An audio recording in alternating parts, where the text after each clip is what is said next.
I say in houses, there's always a secret. There's always some type of secret. It's got a foundation issue or a roof leak or whatever. Multifamily is just that secret compound or multiplied by however many units there are times 19 or whatever. But land, there's usually not too many secrets. It's pretty simple. It's pretty easy. There's virtually no competition in land as well. And I'll explain why I believe that there's no competition, because most of us drive by land every single day and we don't look twice at it because there's no storage units. There's no multifamily on it. There's no trailer park or RV park to rent out or a single family home. So they just keep driving, and that land just sits there, and the owner never receives an offer letter, what I call my LOLs, my land offer letters. Okay. Because every time I get one back, we just got a piece of land under contract at less than 50 cents on the dollar. And we usually laugh out loud about it. You're listening to the Rich State of Mind Show, the podcast made to make you the total package in the entrepreneurial world and give you what we call a rich state of mind. If you are here looking to learn about real estate investing, marketing, elevating your business, and developing your mindset to get to the next level, then you are at the right place. Stay tuned and be sure to join our community on richstateofmind.com. Now here's your host, Anthony Ritchie.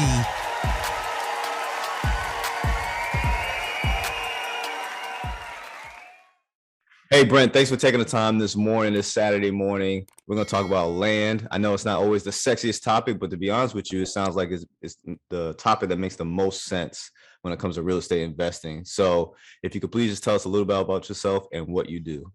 Hey, first of all, thanks so much, Anthony, for taking your time to do this. I know you're an absolutely busy man.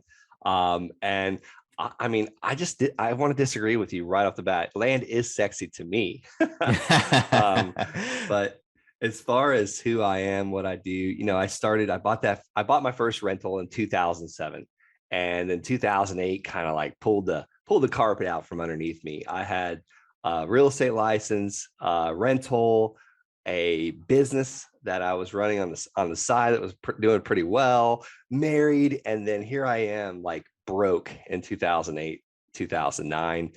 So I was like just searching for something different, because I was watching everyone get out of the business, and a lot of people struggling, people that have been in the business a long time. So, I let that fear get between my two ears, and I started searching for other opportunities. And I was like, I should just go back to school. That's the answer. Go back to school. So I joined the military, just like you. And I actually joined the Army and was in basic training October 2009, and then went to AIT training in Georgia. And then before I knew it, I was on the way to Germany. And then right after that, first deployment in Afghanistan for a year. We were back for 1 year, and then another deployment in Afghanistan. And I put in my packet multiple times to be an Army officer, because I was like, look, I want to keep excelling no matter what. I want to be an officer. So the Army granted that wish, sent me to college, pulled me out of my second deployment in 2013, sent me to college, paid me my E5 salary for about 2 years. And this is in 2013. And I'm back in real estate. I jumped back into it. We bought a house. We did some house hacking, bought another rental, and then it turned into another rental. We started getting into multifamily. And at this point, we're now having babies, me and my wife. Yeah. And I'm always away from home. I'm always gone. I'm always training. I'm always deployed. And my why became very powerful to me. And I didn't realize it at the time. I always heard about people, like very successful people, had these huge whys. Well, my why was I wanted to be home more often. I literally, in my 8.5 years in the military, I was gone for 4.5 of those years. And I wanted to see those babies. And so my why became very powerful, and we started wholesaling houses, started flipping houses, and then kind of stumbled on the holy grail of land. And that's why we're here today, to talk about that. Yeah, I love the fact that you talked about a very relatable topic. Military people, the sacrifice that we have to make when it comes to our family. Out of the 12 years I've been in, 8 of them I've been on sea duty and gone a lot. Wow. And so I completely understand what you're talking about. And I have the same motivation as far as thinking like, okay, what would be my out? And it's got to make sense, So my wife and I came up with a freedom number that made sense that, hey, look, if we made this amount of money, we might want to consider you getting out to have that freedom. And so I do appreciate you sharing that. I think a lot of people in the military, if they had the opportunity or the option, they would get out. Oh And you man. got some people that for sure they love serving their country, they love what Yeah. they do, and I love what I do too. But I also love my family more, and that is my true allegiance. And I love the fact that you took that leap and it's working out for you, Brent. So thank you for sharing that. Yeah, man, absolutely. And I had took great pride in the uniform and looking like a soldier and being a soldier and serving. But there's always something else pulling us to on the other end. And I mean, 12 years of service, thank you. And you're gone 8 years. I will say that, how everyone says their recruiter screwed them. My recruiter lied to me. My recruiter didn't lie to me at all. He told me, don't join the Navy. You'll be on a ship most of your career, over 3/4 of it. So it sounds like he was telling me the truth. Yeah, he was telling you the truth. Yeah. Yeah, my Man, recruiter, she's actually, to this sacrifice. day, I still know her. She's actually stationed where I'm at. Yeah, and No way. I never felt slighted. I never felt slighted. That's She amazing. told me what was up, but I wanted to travel though. I wanted to see the world, so I was okay with that. And you're doing it. You're doing it, it sounds like. So land, what made you stumble across land, and tell me from Yeah. after that what happened? So we were starting to wholesale some houses. We were starting to kind of buy houses and clean out the cracked needles and then throw them on the MLS. And that was working okay. And it was going slowly. Was starting to build a team, and I was still searching for answers. I was like, there's got to be a way to optimize this, to make it more efficient, to have more of a scalable model, because I was really into the 4-hour work week at that time. I was like, there's got to be a way to systematize these things, delete what we don't need to do, automate everything else, and then delegate what we can't automate. Yeah. So I was searching for podcasts, listening to podcasts just like this. And I heard about a guy. He was buying land. And that's the first time I've heard about anybody buying land on a podcast. And he was pretty much flipping this stuff overnight, either by, just quick wholesale, or he was seller financing it. And I had been avoiding land this whole entire time because I didn't know anything about it. No one was talking about it. There was no gurus out there teaching it. So I decided I'm going to take this tax delinquent list that I'm mailing for houses and mobile homes and apartment complexes, everyone that's behind on their tax delinquent. And I'm also going to just mail as well, not just mail, but mail as well, the land. And so we sent a postcard to about 678 parcels of land that were behind on their taxes. And Nice. my phone pretty much melted. It was ringing so much because these guys were so far behind on their taxes. They were just about to lose the land. And in a couple of weeks' time, I was able to pull out 2 deals from that. And they were probably the easiest 2 deals ever. The first one was a quick cash deal. Yeah. Had no clue how to evaluate the land. Luckily, I was able to call a realtor, and this realtor was really close to the land, and she ended up buying it from us for $5,000, and I was only paying $285 for it. And then Nice. the second deal we pulled off, and we seller financed this one, and we ended up making $400 a month off of that seller financing deal. And you talked about your freedom number. My freedom number was really like $6,000 a month to be able to get out of the military. So that was kind of like the proof of concept. Yes, this can be done. There's $400 a month. We just have to do this about maybe 15 more times, and we're at that number. Yeah. I like 10 that. months later, 10 months later, Oh, 10 there. months. 10 months later. Wow. That's awesome. How did you know that or find out that these parcels of land were tax delinquent? Yeah. So what I did was I called, and I made a lot of mistakes doing this. And I can tell you that it actually was the county held tax delinquent list. This land was so inefficient, like not buildable, not accessible, problems with the land, too small, that tax lien investors were not even purchasing the tax liens. This was stuff that the county had left over that they were trying to sell me the tax lien, because I called the county treasurer. So I went to El Paso County assessor and then figured out what the treasurer's number was and called her. And it took like 6 or 7 calls. And I was like, hey, send me the tax delinquent list. Well, the new one doesn't come out until October. Well, can you send me the last month's list, like the previous year's list? I don't care. Send me anything. And finally, that's what I got. They scanned it in and then faxed it to me, and they sent me these APN numbers, assessor's parcel numbers. And I pretty much had to take that parcel number type it in because it was scanned. I couldn't copy and paste it or anything. Type it into the assessor's office, pull out the name, the mailing address of the owner, and maybe there was a property address. And I was able to have my mailing house mail merge all that stuff. And I ended up getting a virtual assistant out of India to help me because it was just a pure mess. And I was, like I said, I was an Army officer. I was working 12 hours a day. I couldn't do that. Yeah. So that's kind of how I got it. And we made a fortune off that little small list, and we still mail it to this day.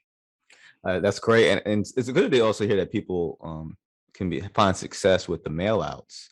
I know sometimes some people kind of defer away from it because of the upfront costs. But if you just get one deal out of that, let's say you spent $1,000 with the mail outs, one deal would obviously destroy whatever you invested in. So I guess you gotta pay to play, but then also it's an investment that will pay dividends if you're doing it towards the right market. Absolutely. And it's about staying consistent. You might not get a deal on that first mailing. It might be the 10th mailing. And then a year goes by, and then another deal comes, and it was maybe from that first mailing. It's kind of like getting a pump primed. You got to get all the air out of the lines, and eventually the water starts to flow. And so why land instead of single family and multifamily homes? Now, I haven't gotten away from single family and multifamily because they kind of work hand in hand. It's, if you're going to mail land, you might as well mail the single families too. Now, Okay. I recommend if someone's just starting out, focus on one or the other. I have students all the time because I teach people how to do this now. I have students all the time say, "Hey, I just came across this crazy multifamily or this house." I always recommend them, "Hey, go and see who's wholesaling in that area or who's buying houses in that area." Well, how do I find that person?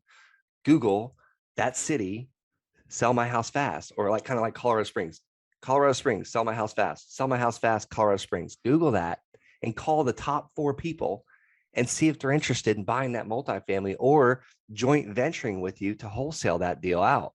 And don't try and reinvent the wheel over here. Just make a quick like chunk of cash and utilize someone else's experience and time and business. So focus on one or the other. And there's land guys out there too. Maybe you're doing houses, call that land guy and do a deal with them, because a lot of times I find that these guys doing houses or multifamily, they pass up on the land deals all the time because they just don't do it. They don't know anybody that do it. And we have people bringing us deals all the time that I look and evaluate. Sometimes, most of the time they're not deals, but sometimes it's like, holy cow, get that thing under contract. Let's do it. So I guess the real question is, what differs land from single family and multifamily? I would say the difference of those, I say in houses, there's always a secret. There's always some type of secret. It's got a foundation issue or a roof leak or whatever. Multifamily is just that secret compound or multiplied by however many units there are times 19 or whatever. But land, there's usually not too many secrets. It's pretty simple. It's pretty easy. There's virtually no competition in land as well. And I'll explain why I believe that there's no competition, because most of us drive by land every single day and we don't look twice at it because there's no storage units. There's no multifamily on it. There's no trailer park or RV park to rent out or a single family home. So they just keep driving, and that land just sits there and the owner never receives an offer letter, what I call my LOLs, my land offer letters. Okay. Because every time I get one back, we just got a piece of land under contract at less than 50 cents on the dollar. And we usually laugh out loud about it. And then sometimes the seller, they get aggravated because we just offered them 50 cents on the dollar for their land and they laugh out loud. So we just call them LOLs. But that's the difference between land. It's simple. It's easy. There's virtually no competition. And I could do this from anywhere in the world because we can look at it on Google Earth or send someone boots on the ground, kind of like Mr. Zhang, that he had this guy in Dallas, Texas, was his boots on the ground. Yeah. And I was going to ask that too. So when it comes to virtually, so you have no bounds as far as where you buy your land, and you're completely comfortable when you are buying, out of state. What are you looking for? Is there anything, is your method different when you're looking at land out of state than in your, your own backyard? Yeah, it's a little bit different. Like the out of state stuff, I want to send a realtor to it. I want to send a land specialist before we actually pull the trigger. We also try and get a bigger margin of safety a bigger discount is all I'm talking about when it's out of state. Now, my own county, I call it my 2-hour radius, my farm area. We can get a little bit more risky with that because I can drive to it. I can put signs on it. I can go to it and meet buyers and sellers. I can wholesale it. It's a lot easier when you're kind of in a 2-hour radius because that's stuff you can drive to on the weekend if you have to. So, I mean, I can get a little bit more riskier with that than something, say, we just purchased land in Pennsylvania. I've never even been to this area. We sent the land specialist realtor in that town to the land and verified, what can you sell this for? What's the 30-day blowout price? What's the get it done now price? And we paid about 1/3 of that. So it was a huge margin of error or like safety net for us, margin of safety for us. So we just look for bigger margins of safety when it's outside of our comfort zone. Okay, and how are you locating these pieces of land outside of your area? Like Zillow? Like, should I be? Is there a filter on there that I missed? So no, I actually don't go after land outside of my 2.5-hour radius because we've got a couple counties we mail now, and we love just to send letters. The letters and the postcard method is very passive for us. We can set that up and have that done automatically for us. We actually have an outside marketing company that does it for us now. And as far as the stuff that's coming from all over the place, it's just, realtors hearing about us, getting on these podcasts, my YouTube channel. If you go on YouTube, search Brent Bowers, you find me on there. I get a lot of deals from now just talking about what I do. For a lot of from people that actually do house wholesaling and house flipping that have just come across land. So I'm not really trying to find stuff outside of our market, but it's coming to us and it's like, look, this is free leads. We can joint venture with this guy, split the deal 50-50, and we don't have to mail it. Kind of like you said, we almost don't have to pay to play for that one because they just come to us. That's beautiful. And it sounds like that's one thing I've learned too about, real estate or business. It's a people business, not just a real estate business, as far as like, hey, as long as the numbers matter, that's all that matters. You've been able to build some credibility to where now it sounds like some deal flow is coming to you. People are like, hey, I know Brent will take care of this or could do it very, very well. And they come and reach out to you. So that's pretty. And for more, I know you said you have students as well. So you also gain some students out of that as well. Yeah, absolutely. We started the Land Sharks. I have the opportunity to be a wholesaling coach. I'm their official land coach, and it's been outstanding. It's been incredible because the mastermind we've created with this, we've done deals together. I found people that have invested in a big land deal we're doing right now. And speaking of it, you just asked Anthony, how did I find this? This realtor actually brought me this deal just now in Sebring, Florida. We're looking at 36 acres. I'm waiting for the civil engineer to call me back, but we're going to develop possibly almost 500 RV lots. This place is going to be an absolute cash cow. And I just called a couple people. We're raising funds for it. We've still got more funds to raise for it, but that deal came to me on a silver platter from a realtor that I had done business with 5 years prior. And what's really funny about this, it was in a different state. And guess what? Same seller. So I'd already purchased land from this seller 5 years ago in another state of Colorado. And now we're about to do a deal in Florida. So it's crazy. It's a very small world when it comes to land. And it can be scaled so quickly. I mean, I told you my first deal was $285. This one's a $4 million purchase. So you could grow this very fast. Yeah, this is pretty cool. You got me want to look and see, online where I can look for little pieces of land for like $300, $500 and see what I could do. They're out there. There's free ones too. There's absolutely free land out there as well. We just got a piece quit claim deeded to us this week. Why would it be free? Seller inherited it, back taxes, several $100s. She can't afford it. She just wants to be done with it, knows nothing about land, doesn't need it. So she's like, look, the county is about to take it from us. I don't want those greedy, nasty people taking it. You guys have been very kind. You told me exactly what route I could take. You weren't just trying to just steal the land from me. You served me. And she's like, I would rather just give it to you for nothing. Would you take it? And absolutely. And it's not one we could really pay much for because there's no road to it currently. But you pay $500. Like if you get a piece of land for $500, you might as well just take it. And it's $500 in back taxes. So I say it's Nice. free. We got to pay the county to basically keep them from taking it.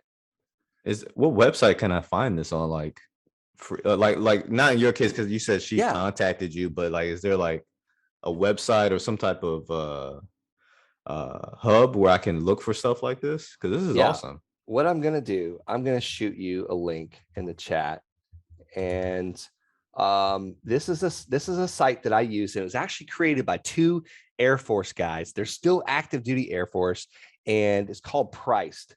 So I'm going to drop the link. This is going to give you about 400, your first 400 records for free that you can start mailing landowners tonight. And I love these guys because they're also landowners and they're veterans.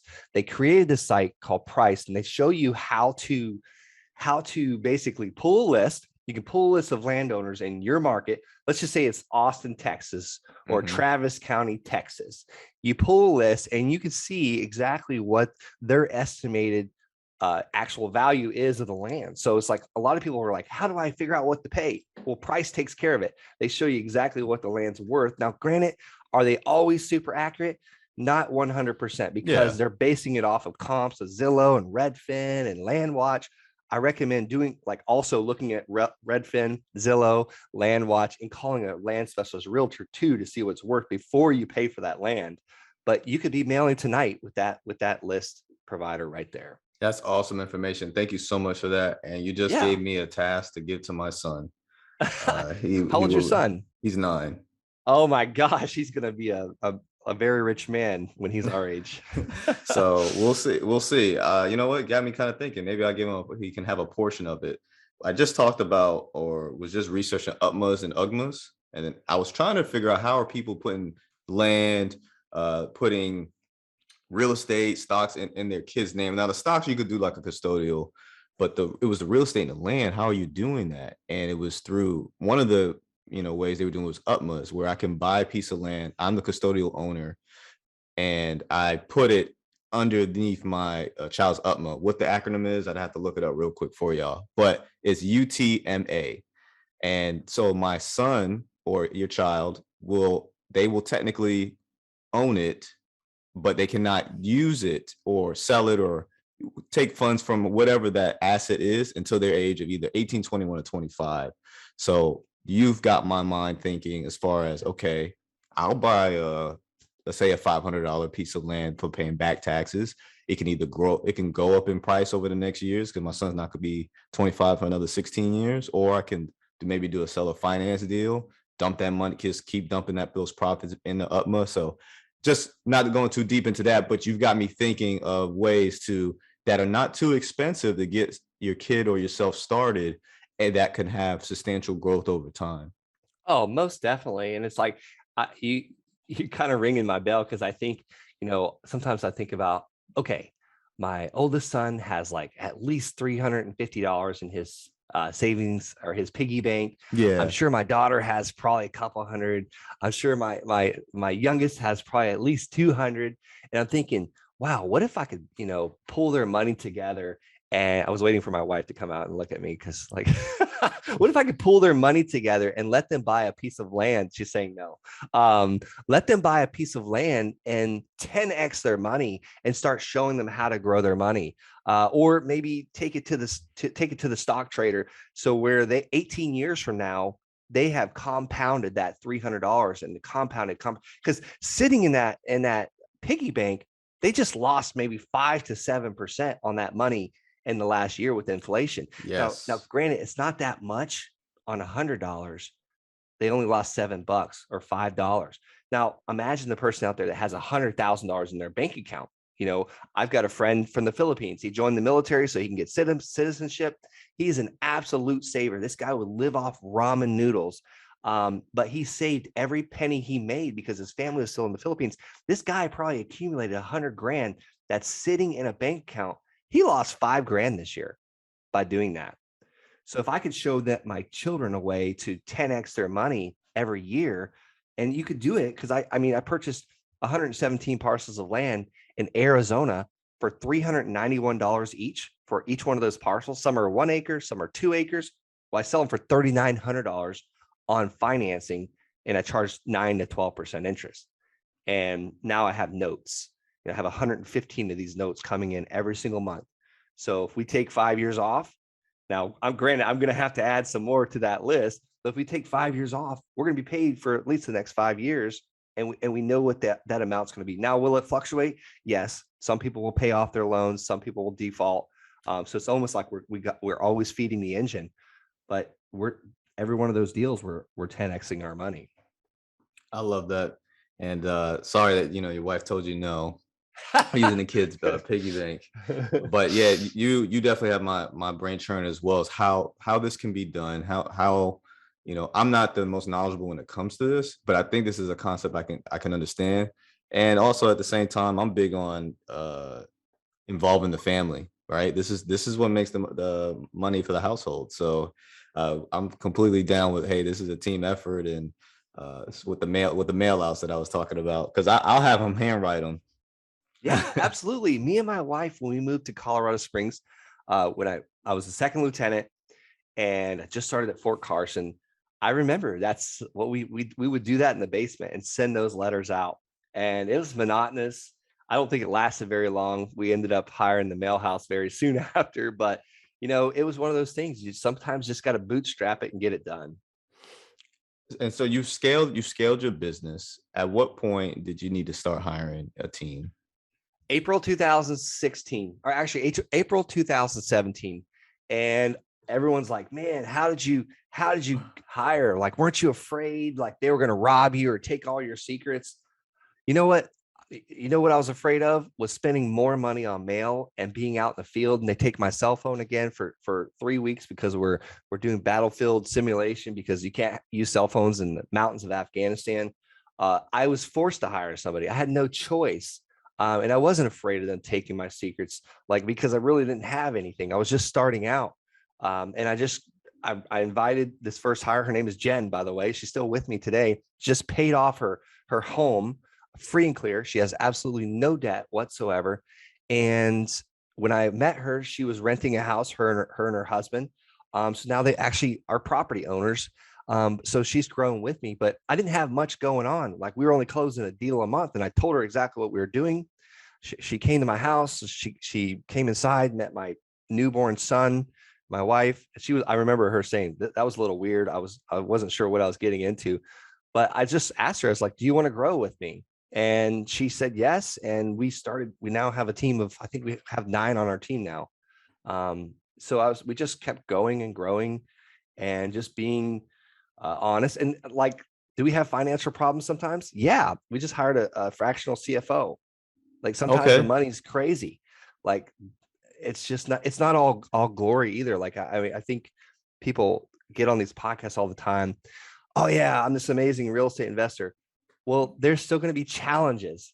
You're still going to get that credit card is going to stop working from time to time. So it's just kind of getting through those systems and knowing who to hire at the right time. So this fractional CFO is hopefully going to take a leadership stance of no, this is a bad idea. Oh, hey, by the way, you're spending $7,000 a month on TV, but you only brought in $5,000 on it. So just seeing little things like that. So it's just always growing. Business is intellectual, and it's an amazing way to create freedom and time freedom, and geography freedom, financial freedom. But you also have to kind of work at it every single day. And for those that don't know, CFO is Chief Financial Officer, and it's cool. I like the fact that you talked about having a partial CFO. I have an episode coming out. Well, I think it already came out with Melissa. If it hasn't come out yet, it will. But she talks and breaks that down about how these partial CFOs, they're very good at starting you guys off to get an idea of, okay, this is how we need to run. And then eventually, do you plan to get a full-time CFO, or you guys will kind of have the hang of it and will go about your way? Are you asking if I'm going to have a full-time CFO? Yeah. I think we're going to need one eventually, because I was talking to the fractional CFO, and she said, you really need someone just full-time accountant in your office. And I actually took a gentleman yesterday out on a boat, and he's been in real estate for a very long time. And he said, Brent, you're making a huge mistake by not looking at your numbers every single day or having an accountant do it, because there's certain things that you can use to depreciate or cost segregate or write off on your taxes. Again, I heard Mr. Zhang, our apartment complex syndicator that you just did, I think it was episode 78, talking about cost segregation and depreciation. And it's just, you really want to focus on your numbers and making it exciting to you to do that. So we're doing a lot of changes right now, and we're also implementing Profit First by Mike Michalowicz. I mean, when millions of dollars a year run through your bank account and you reinvest it in every single deal, every single opportunity, and you don't pull that profit out, like you could pretty much be that owner that doesn't pay themselves. So it's just a lot to it. And I know we weren't coming on this podcast to talk about, ownership's pay and all that, but that's just what's going on right now in our land business and our house business and our apartment complex. And we're developing this 36 acres. So you got to make sure you're pulling some of those profits out for yourself and starting, you might just be starting out. Your listener might just be starting out. I just want to do my first deal. How do I do my first deal? Well, then before you know it, you've done 20 or 30 deals. So start planning to be there now. Start hiring and talking to those people. And you might not have the funds or the money or the capital to do that. You can always bring in partners. That's one of the mistakes I made. I did it all myself for too long. Okay, great. Because I was just about to ask you, what are your suggestions to the newbies out there? But it was to do it. It was one of them that I took away was you were doing it by yourself for too long. Yeah, to the newbie, I would say, you're not going to have all the answers. You're never going to have all the answers, but you have the answers for today. There's only one way to do real estate. If you're just getting started, all you have to do is get an asset at a discount, or it doesn't even have to be at a discount. You just get an asset under contract and sell it for a profit, or wholesale it for a profit, or joint venture it with someone and sell it for a profit, or partner with that guy that they've done hundreds of deals and they'll kind of show you the ropes. And at the end of the day, how do you do that? You've got to talk to sellers of land, sellers of mobile homes, sellers of apartments, sellers of houses, whatever your avenue is going to be. And then go to the buyer. And what's really the easiest way is figure out what the buyer wants and then go to the seller. Like we do that with land. I love that. Yeah, you definitely after this, man, I'm waiting for my wife to get back home so we can have some talk, a discussion about some things in our future. And thank you also too for kind of giving a very digestible content on land investing. You can start small, you can start big, but there's a way to fit in some way in investing in real estate.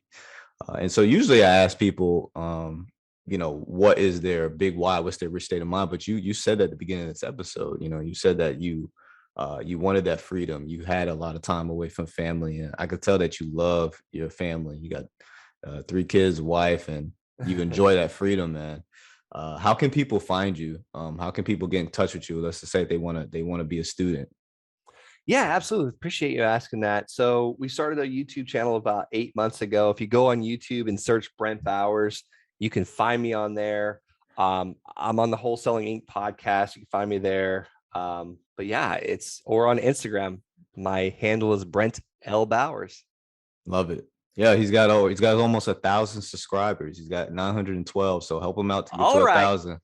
Oh my gosh. If we hit 1,000, that would be super sweet. Like it's amazing. 8 months ago, that was kind of just a thought, and just consistently producing videos, kind of like your episodes here, consistently just producing them.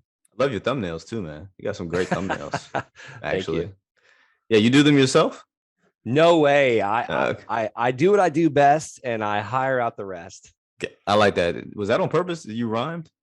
No, I just create quotes like that as I go. No, I think I heard maybe it was Jim Rohn. I think he was like the creator. Actually, if you think about it, the Bible was the first part. Like nothing's original here. But I heard someone say it, I think once in my life, do what you do best and contract out the rest. So I just kind of took it. Well, all right, man. I thank you so much, Brent, for your time. It's been a pleasure. And I really want people to contact you for your course, your teachings, or coaching, and also to check out your YouTube channel as well, because you got some great content here, actually. So thank you. I'm actually going to subscribe right now. Thanks, Anthony. Appreciate that. So 913 There We you don't go. have much further to go for 1,000. Yeah, love it. Thank you so much, Brent. Have a great day. You too.